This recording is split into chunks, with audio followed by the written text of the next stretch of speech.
Vamos lá, vamos continuar aqui. Padre Fábio, sou Lúcia de Aracaju e gostaria de lhe perguntar: como é que podemos equilibrar o que sou com aquilo que os outros acham que eu sou?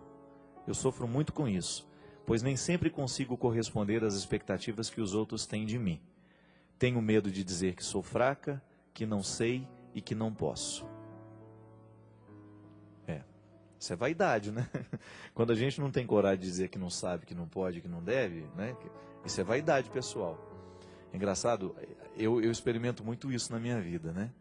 Porque a partir do momento que a gente se torna uma pessoa pública, as pessoas começam a imaginar você. Nossa, como é que será que é o Padre Fábio na casa dele, né? E geralmente, quando as pessoas imaginam a gente, ou elas imaginam a gente melhor ou pior, não é? Ou imagina que a gente é bom demais, ou imagina que a gente é ruim demais. Por isso que é bom a gente se aproximar. E eu sempre digo isso. A melhor forma de conhecer o outro é a gente se aproximando. E é claro, aqui eu me exponho muito, eu escrevo, né? Então você tem possibilidade de me conhecer bastante, muito mais do que eu, as pessoas que eu encontro. Mas eu acho interessante porque às vezes qual é a vaidade que às vezes eu percebo em mim? Quando eu permito o que o outro imaginou que eu não sou e que é melhor do que eu sou, eu permito aquilo que seja verdade. Não é. Isso é vaidade. Lúcia, toda vez que você passar pela experiência de ter que ser você, não tenha medo de mostrar a sua fragilidade, mesmo porque você só vai se fortalecer na vida à medida em que você mostrar que você tem fragilidade. Eu me recordo, minha gente, isso é processo histórico, né? Você deve ter conhecido muito padre assim. Durante muito tempo, nós padres, nós não tínhamos direito de contar as nossas fraquezas. Porque a gente tinha medo que, ao contar a minha fraqueza, o fiel se encorajasse para ser fraco também, né? Ah, o padre faz, então vou fazer também. O padre, não, é claro que nós temos toda uma conduta que a gente precisa cuidar. Um cuidado a mais, né? Mas eu, no momento em que eu partilho as minhas fraquezas, eu estou me fortalecendo. A castidade só é possível assim. Eu tenho os meus amigos com quem eu tenho total intimidade de contar todas as minhas fragilidades, tudo aquilo que para mim é coisa que eu não posso falar em público, sobretudo no que diz respeito à minha castidade, os meus conflitos, as pessoas que verdadeiramente um dia tiveram alguma influência a ponto de colocar uma dúvida dentro do meu ministério, tudo isso a gente passa. Nós não somos imunes ao amor, né? Nós não somos imunes a ficar apaixonados. Agora, se eu não tenho alguém para quem contar essa fraqueza, essa fragilidade, de repente, num determinado momento da vida, o padre se apaixonou. Ué, que problema tem? Ele é humano. De repente estava num momento de carência, uma pessoa se aproximou, fez isso, fez aquilo. Eu corro igual o diabo corre da cruz, porque Deus me livre, já tem problema demais para administrar, né? Eu, graças a Deus, eu tento viver a minha vida afetiva, mesmo porque eu não tenho nem tempo de ficar apaixonado por ninguém. Cada dia eu estou no lugar, vivendo e correndo, e é bom que seja assim. Mas às vezes um padre numa paróquia, por exemplo, ele começa a ter mais contato estreito com uma fiel, e aí aquela fiel vem e leva um bolinho de fubá, e leva um arroz doce. Não é, Cristian? Oi, Padre José, tô achando que você está tão triste hoje. Aí ele fala, eu tô mesmo. Enfim, o diabo veste saia, né? Então, a gente precisa tomar cuidado. Eu sempre falo assim, olha, todo mundo sabe onde é que aperta o pé. Não é verdade, o sapato? Se você quer ser honesto com a sua fidelidade, e não é só padre não, um homem casado, mulher casada, você é casado, mas de vez em quando você vê um bonitão passando aí na frente, você só faz assim, né? Põe cerca, porque senão você vai começar a abrir porteira que depois você não fecha a boiada. Tudo na vida é assim. Quando a gente passa pela experiência de ser frágil e de mostrar a fragilidade para a pessoa certa, é aqui que está a grande questão. Eu, como padre, eu não tenho o direito de mostrar a minha fragilidade para qualquer pessoa, porque senão aquela pessoa faz da minha fragilidade a sua arma. Aí ela me usa e ela faz de mim o que ela quiser. Agora, quando a fragilidade é contada para uma pessoa que me ama, por exemplo, isso, gente, é uma postura, quem me conhece sabe, quem convive comigo sabe. Os meus verdadeiros amigos, as pessoas que participam diariamente da minha vida, quando eu posso, quando eu estou em casa, são pessoas que me respeitam e que me olham o tempo todo como padre.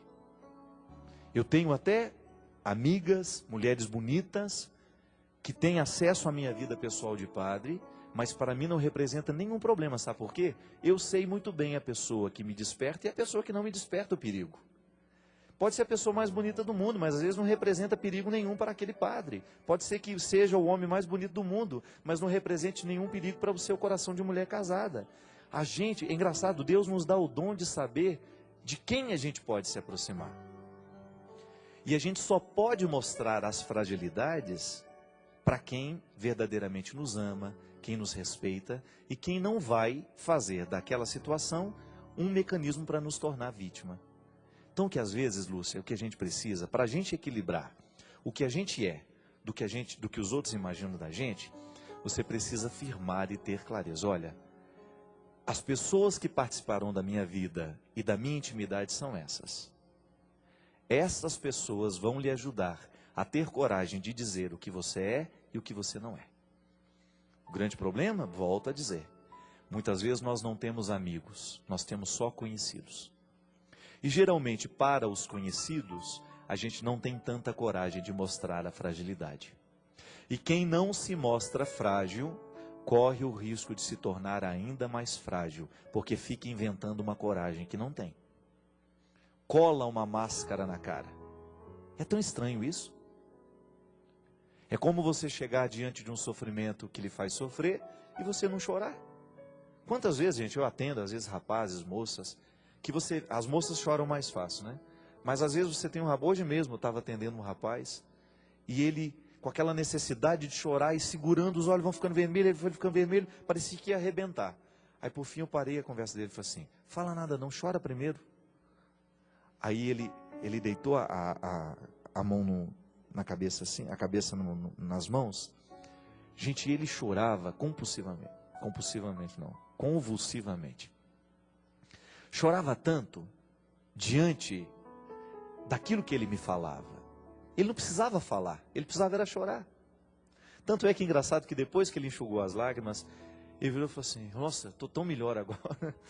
E eu não falei nada para ele, só deixei ele chorar na minha frente. Eu falei, pois é, meu filho, às vezes o que a gente precisa é isso. Mas ele precisou ver em mim alguém em que ele confiasse. Aí eu falei, você tem amigos?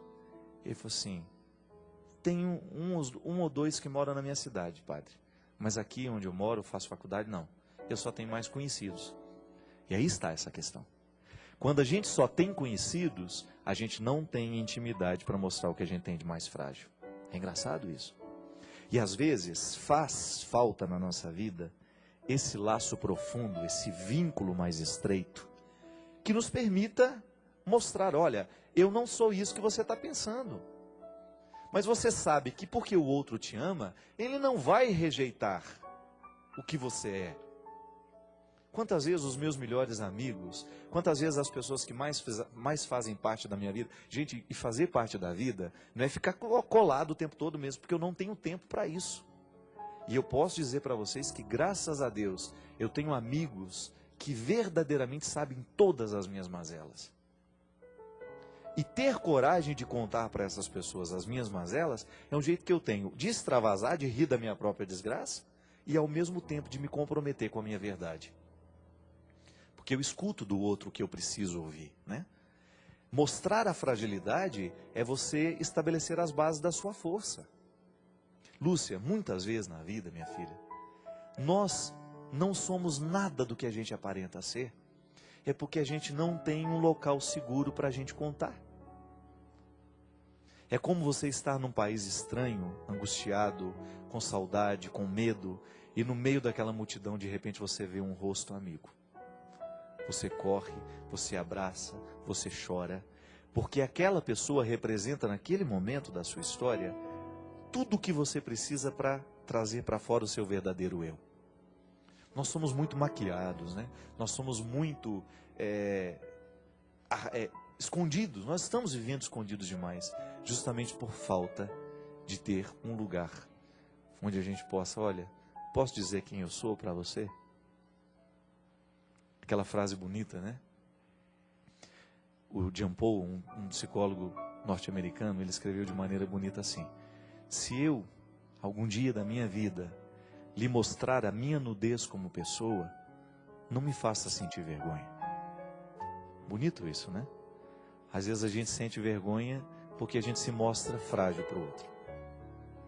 E o outro, quando nos vê frágil, nos envergonha ainda mais. É por isso que eu não gosto do olhar de acusação. E eu acredito que o olhar de Jesus era aquele que fazia a pessoa se sentir encorajada para vencer.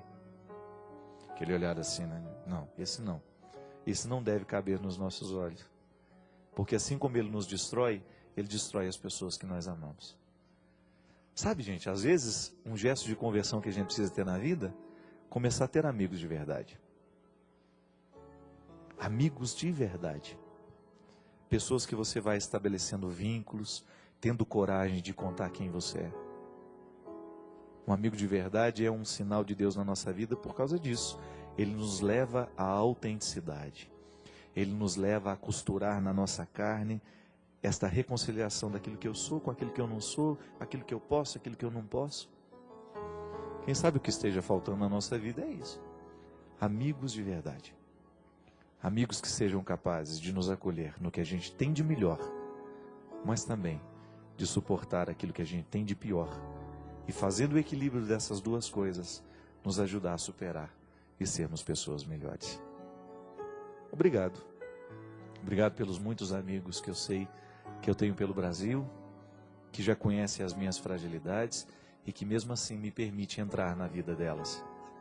E que mesmo assim continua abrindo a porta, ligando a TV, no momento do programa Direção Espiritual, e me confia essa responsabilidade de entrar na sua vida, de participar dos seus dias, e quem sabe, dizer alguma palavrinha que possa fazer diferença ao seu coração. Obrigado. Que Deus lhe abençoe e derrame sobre a sua casa, sobre a sua vida, a sua bênção. O Deus Todo-Poderoso, Pai, Filho e Espírito Santo.